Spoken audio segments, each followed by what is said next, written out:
안녕하세요. 저는 올해 81세, 현직 내과 전문의 이병우라고 합니다. 제가 진료실에서 본 환자만 30만 명이 넘습니다. 그중 한 분, 평생을 병원에서 살다시피 하던 75세 여성 환자가 어느 날 갑자기 사라졌습니다. 처음엔 걱정했습니다. 혹시 큰 병이라도 생긴 건 아닌가? 아니면 다른 병원으로 옮기셨나? 그런데 며칠 뒤 그 환자분이 딱 한 통의 전화를 주셨습니다. 이렇게 말씀하시더군요. 선생님, 전 이제 병원에 안 가도 될 것 같아요. 그냥 아침 습관 하나 바꿨을 뿐인데 몸이 달라졌어요. 저는 그 순간 정말 놀랐습니다. 그 환자의 몸 상태를 누구보다 잘 알고 있었기 때문이죠. 그분은 늘 약 봉투를 두 손 가득 들고 다니던 분이었습니다. 기력이 없고 소화가 안 되고 관절은 무너져 내릴 듯한 상태였죠. 그런데 그 모든 걸 뒤바꾼 게 단 하나의 아침 습관이었다는 겁니다. 믿기 어려우시죠? 하지만 제가 지금부터 소개할 이야기는 단순한 감동 사연이 아닙니다. 의사로서 제가 직접 보고 진단하고 추적해온 실제 변화의 기록입니다. 혹시 지금 이 영상을 보고 계신 분 중에도 나도 하루 종일 약만 먹고 사는 것 같다거나 병원비가 무서워 걱정이다라고 느끼시는 분이 계시다면 지금부터 제 이야기를 꼭 끝까지 들어보셨으면 합니다. 왜냐하면 그 작은 습관 하나가 당신에게도 분명 변화를 줄 수 있으니까요. 그분을 처음 본 건 어느 초겨울 외래 진료실이었습니다.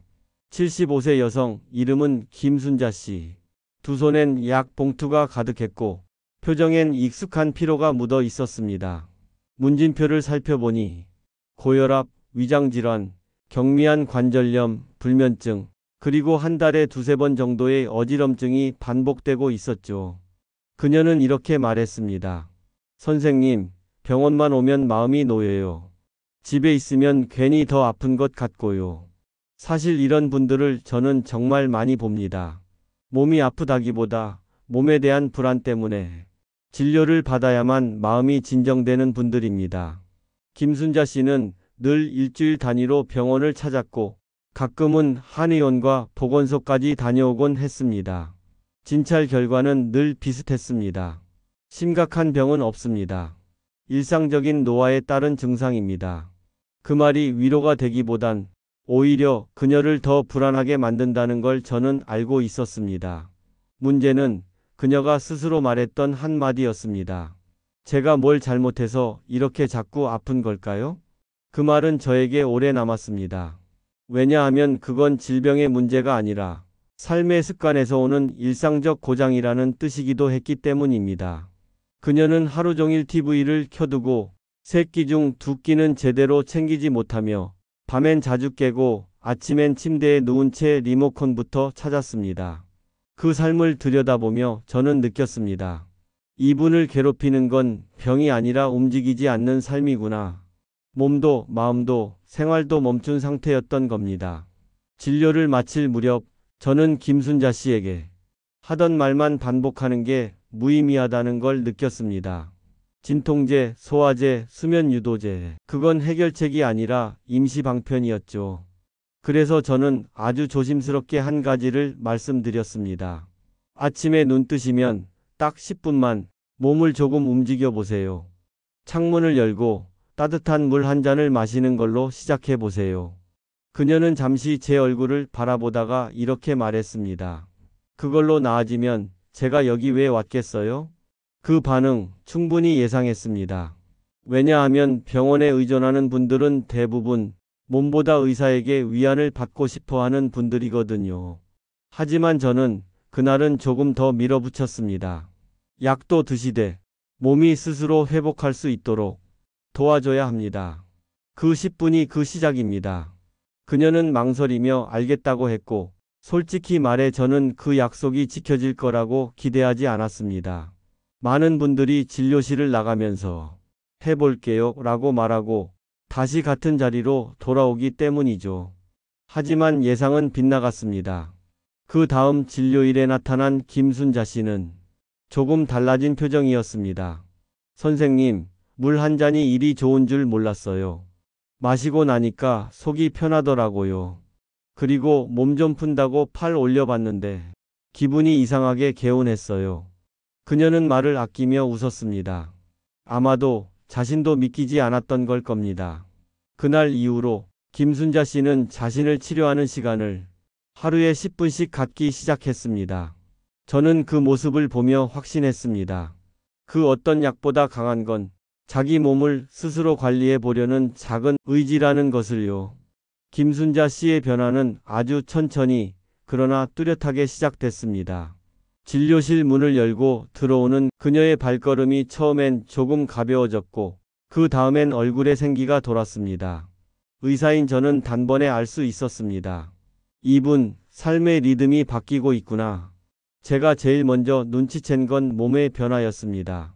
그녀는 이전보다 소화가 잘 된다. 화장실 가는 게 편해졌다고 말했습니다. 검사 결과에서도 약간의 차이가 있었습니다. 공복 혈당 수치가 안정됐고 수면 관련 문진에서도 밤중에 깨는 횟수가 줄었다는 표시가 있었습니다. 그 다음은 마음의 변화였습니다. 그녀는 더 이상 진료실에 앉아 왜 이렇게 불안할까요? 라고 묻지 않았습니다. 대신 이렇게 말했습니다. 요즘은 하루가 좀 빨리 가는 것 같아요. 뭐라도 하나씩 하니까 시간에 끌려가는 기분은 아니에요. 정신과 의사들은 이를 주도감이라고 부릅니다. 내 삶을 내가 조금씩 움직이고 있다는 느낌. 그 감각 하나가 우울감과 무기력을 덜어내는데 큰 역할을 하죠. 그리고 마지막은 생활의 변화였습니다. TV를 보던 시간이 줄었고 식사 시간이 일정해졌으며 잠자리에 드는 시간이 규칙적으로 변했습니다. 무엇보다 인상 깊었던 건 병원 예약 날짜를 스스로 미루기 시작했다는 점이었습니다. 선생님, 이번 달은 안 가도 될 것 같아요. 몸이 좀 괜찮으니까 다음 달쯤에 봬요. 그 말은 의사로서 가장 듣기 좋은 말입니다. 환자가 의지 대상이 아니라 주체로 전환되고 있다는 징후였으니까요. 참 오래 기억에 남는 분입니다. 박종태 씨이고 당시 68세였습니다. 첫 진료일 저는 깜짝 놀랐습니다. 외견상 문제는 없어 보였지만 그의 문장은 거의 모든 걸 말해주고 있었습니다. 선생님, 하루에 15시간은 누워 있어요. 움직일 일이 없어요. 그냥 누워서 천장만 봐요. 그 말에 저는 더 이상 아무 질문도 하지 않았습니다. 왜냐하면 그게 신체보다 정서가 무너진 상태라는 걸 의사는 단박에 알 수 있으니까요. 그는 은퇴 후 몇 년째 아무 일도 하지 않았습니다. 자식들과는 거리를 두고 지냈고 아내는 일찍 세상을 떠났습니다. 식사는 있는 반찬으로 대충 하고 외출은 거의 하지 않았습니다. 사람을 만나는 일은 없었고 하루 대부분을 침대에서 보내는 삶이었습니다. TV 소리는 켜두지만 뭐가 나오는지는 잘 몰라요. 그의 삶은 정지 상태였습니다. 그리고 몸도 따라 멈추기 시작했죠. 관절이 굽고 배가 더부룩하고 밤에도 자주 깨고 가끔 가슴이 쿵 내려앉는 느낌이 온다고 했습니다. 저는 그에게 말했습니다. 선생님, 병원에 오셨으니 약은 드리겠습니다. 하지만 하나만 해보세요. 딱 3분만 걸으세요. 집 앞을 한 바퀴라도요. 그는 말했습니다. 의사 선생님, 저는 그런 거 안 믿습니다. 걷는다고 인생이 바뀌겠어요? 그 말에 저는 대답하지 않았습니다. 단지 미소 지으며 3분만이요 라고 다시 한번 말했습니다. 그리고 한 달 뒤 그는 다시 병원에 왔습니다. 그날 그의 첫 마디는 잊히지 않습니다. 이상하게 걷고 나면 밥맛이 좀 있어요. 그날은 괜히 뉴스도 끝까지 보게 되고요. 그건 아주 작지만 정서와 신체가 다시 연결되기 시작했다는 신호였습니다. 그날 이후 그는 하루에 10분씩 같은 시간, 같은 장소를 걷기 시작했습니다. 자리를 털고 일어났고 천장이 아닌 하늘을 보기 시작했습니다. 그 변화는 의사인 제게도 가슴을 울렸습니다. 걷기 시작한 지 3달쯤 됐을 무렵 박종태 씨는 진료실 문을 열며 먼저 말을 꺼냈습니다. 요새는 사람들이 뭐라고 하더라고요. 요즘 뭐 좋은 일 있냐고. 그는 멋쩍게 웃으며 그냥 걷기 시작한 것밖에 없는데라고 말했습니다. 저는 그때 알았습니다. 이분의 변화는 이제 겉으로 드러나기 시작했다는 걸요. 체중은 약간 줄었고 혈압은 규칙적으로 떨어졌으며 무엇보다도 자신을 표현하는 어휘가 달라졌습니다. 그는 예전엔 몸이 이상해요, 속이 답답해요 라는 말을 자주 했지만 지금은 오늘은 좀 기분이 괜찮아요, 밖에 나오니 살 것 같아요 라고 했죠. 이건 단순한 건강 상태가 아니라 정서가 살아난 증거였습니다. 그리고 걷기를 넘어서 그는 스스로 또 하나의 습관을 만들어냈습니다. 동네 공원 벤치에 앉아 신문을 읽는 시간. 처음엔 몇 줄 읽고 마는 수준이었지만 그건 단순한 정보 소비가 아니라 시간을 자기가 통제하고 있다는 자각이었습니다. 그는 말했습니다. 예전엔 시간이 무서웠어요. 하루가 너무 길고 남은 날도 그렇고. 근데 요즘은 아깝습니다. 시간이 더 있었으면 좋겠어요. 그 말은 의사로서 저를 멈춰 세웠습니다. 시간이 무섭다고 말하던 분이 시간이 아깝다고 말하게 된 것. 그건 어떤 약도 해내지 못한 변화였습니다. 그를 돌려 세운 건 병원이 아니라 약도 아니라 그 스스로 일으킨 하루 10분의 움직임이었습니다. 이화자 씨는 제가 진료하던 환자 중 가장 조용했던 분 중 한 명입니다.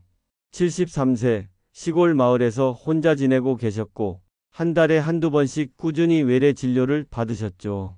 진료실에 들어오셔도 말씀이 많지 않으셨습니다. 대부분은 검사 결과 확인이나 처방을 받고 조용히 나가셨고 필요한 말씀은 간단히 하시곤 했습니다. 요즘 가슴이 좀 먹먹하네요. 입맛이 없고 자주 속이 쓰려요. 밤에 잠은 자는데 자고 나도 피곤해요. 검사 수치나 신체 진찰에서는 특별히 이상이 없었지만 그분의 말투와 표정에서 느껴지는 피로감과 감정의 눌림은 제가 눈여겨보지 않을 수 없었습니다. 그러다 어느 날 조금 달라진 모습으로 진료실에 들어오셨습니다. 선생님, 요즘은 좀 낫습니다. 아침에 일어나면 바깥 공기도 좀 쐬고 마당에 있는 꽃한테 물도 좀 주고요. 그 말이 참 인상 깊었습니다. 이전엔 그런 이야기를 하신 적이 없었거든요. 그분은 그 뒤로도 몇 차례 진료를 받으셨는데 증상의 호소 빈도가 확실히 줄어들었습니다. 가슴 답답하다는 말, 불면 이야기도 서서히 줄었고 약 복용도 일정하게 이어지면서 생활의 안정성이 보이기 시작했죠. 딸이 요즘엔 전화 자주 해요. 제가 먼저 사진도 좀 보내고 그러니까요. 그 말을 들으며 저는 마음속으로 생각했습니다. 몸이 달라지면 마음이 따라오고 마음이 풀리면 사람 관계도 움직이기 시작하는구나. 이화자 씨는 병이 나은 게 아닙니다. 하지만 몸과 마음을 스스로 다루는 힘을 천천히 회복해가고 계신 겁니다. 그런 환자를 보는 건 오랜 시간 진료해온 의사로서도 참 고마운 경험입니다. 50년 동안 진료하면서 참 많은 분들을 봤습니다. 하지만 오늘 이야기한 김순자 씨, 박종태 씨, 이화자 씨는 저에게도 특별한 환자들입니다. 이 세 분은 병의 이름보다 삶의 상태가 더 불안정했던 분들이었습니다. 통증, 불면, 무기력, 불안. 그건 단순히 나이가 들어서가 아니라 움직이지 않고 살아가는 습관이 쌓인 결과였습니다. 그리고 그분들이 공통적으로 바꾼 것은 아주 사소한 것 하나였습니다. 아침에 따뜻한 물 한 잔, 5에서 10분의 가벼운 몸 움직임, 하루를 자기 리듬으로 여는 습관, 이 세 가지였습니다. 그게 몸의 순환을 살리고 감정을 흔들고 생활의 리듬을 다시 깨어나게 만든 겁니다. 이건 의학적으로도 충분한 설명이 가능한 변화입니다. 아침의 수분 섭취는 위장 기능과 신장 순환을 돕고 가벼운 움직임은 림프와 혈액의 흐름을 자극하며 일정한 루틴은 자율신경계의 균형을 회복시킵니다. 그러나 의사로서 제가 더 깊이 느낀 건 그 변화가 누군가의 지시가 아니라 자기 선택에서 시작됐다는 점입니다. 그래서 저는 지금 이 영상을 보고 계신 분들께 의사로서 이렇게 말하고 싶습니다. 지금 당신의 하루에 단 10분, 그 시간을 스스로에게 한 번만 써보십시오. 병원에 오지 않아도 됩니다. 돈이 들지도 않습니다. 그저 오늘 창문을 열고 물 한 컵을 마시고 어깨를 한 번 천천히 들어 올리고 하늘을 한 번 올려다보는 것. 그게 시작입니다. 진료실에서 마주한 수많은 분들 중 제 기억에 오래 남는 분들은 병을 이긴 사람이 아니라 습관을 바꾼 사람이었습니다. 그들은 거창한 시술도 비싼 건강식품도 쓰지 않았습니다. 다만 자기 몸을 조금 더 가까이 들여다보는 시간을 가졌습니다. 그래서 저는 지금 이 영상을 보고 있는 당신께 꼭 전하고 싶은 말이 있습니다. 지금 당장 병원을 가지 않더라도 할 수 있는 게 분명히 있습니다. 그건 하루에 단 10분 자신에게 주는 루틴입니다.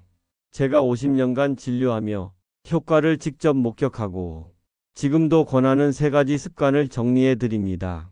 첫 번째, 아침에 눈 뜨면 따뜻한 물 한 컵. 위장과 신장에 즉각적인 순환 자극을 주고 하루의 생리적 리듬을 깨우는 데 효과적입니다. 차가운 물이 아닙니다. 미지근하게 따뜻한 물이면 충분합니다. 두 번째, 침대 옆에서 3분 스트레칭. 누운 자세에서 천천히 상체를 일으키고 어깨, 목, 다리 순서로 가볍게 움직이세요. 단 한 번만 들어 올리는 것부터 시작해도 됩니다. 세 번째, 창문을 열고 바람을 얼굴에 닿게 하기. 외부 자극을 받는 것만으로도 우울감, 무기력, 폐쇄성 긴장을 완화시킬 수 있습니다. 아침 햇살이 있다면 더 좋지만 흐린 날도 괜찮습니다. 이 3가지는 약도 병원도 필요 없습니다. 그저 해보겠다는 마음 하나만 있으면 됩니다. 그리고 중요한 건 오늘 하지 못했다면 내일 다시 시작하면 된다는 겁니다. 습관은 완벽하게 지키는 것보다 다시 시작할 수 있는 용기가 더 중요하니까요. 제가 환자들에게 가장 자주 듣는 말 중 하나가 있습니다. 선생님, 나이 들어서 뭘 새로 하겠어요. 이제는 그냥 그러고 사는 거죠. 그 말 안에는 체념, 후회, 그리고 아주 작은 희망이 섞여 있습니다. 그렇기 때문에 저는 그 말 뒤에 따라오는 작은 변화들을 의사로서 또 사람으로서 참 소중하게 생각합니다. 몸은 느리게 움직입니다. 그러나 방향만 바꾸면 언젠가 반드시 다른 길로 나아갑니다. 김순자 씨, 박종태 씨, 이화자 씨도 그랬습니다. 그분들이 특별해서가 아니라 한 가지를 시작했기 때문입니다. 지금 당신도 그 시작 앞에 서 계신 겁니다. 마음을 조금만 열고 하루에 단 10분 당신을 위해 써보십시오. 어쩌면 한 달 후 당신도 지금 이 영상의 댓글에 정말 조금 달라졌어요 라고 적게 될지 모릅니다. 그게 제가 이 영상을 만든 이유입니다. 마지막으로 이 이야기가 도움이 되셨다면 가족, 친구, 부모님께 공유해 주세요. 구독과 좋아요도 부탁드립니다. 그건 저에게도 계속해서 이런 이야기를 이어갈 수 있는 작은 힘이 됩니다. 함께 천천히 다시 건강한 하루를 만들어 갑시다. 감사합니다.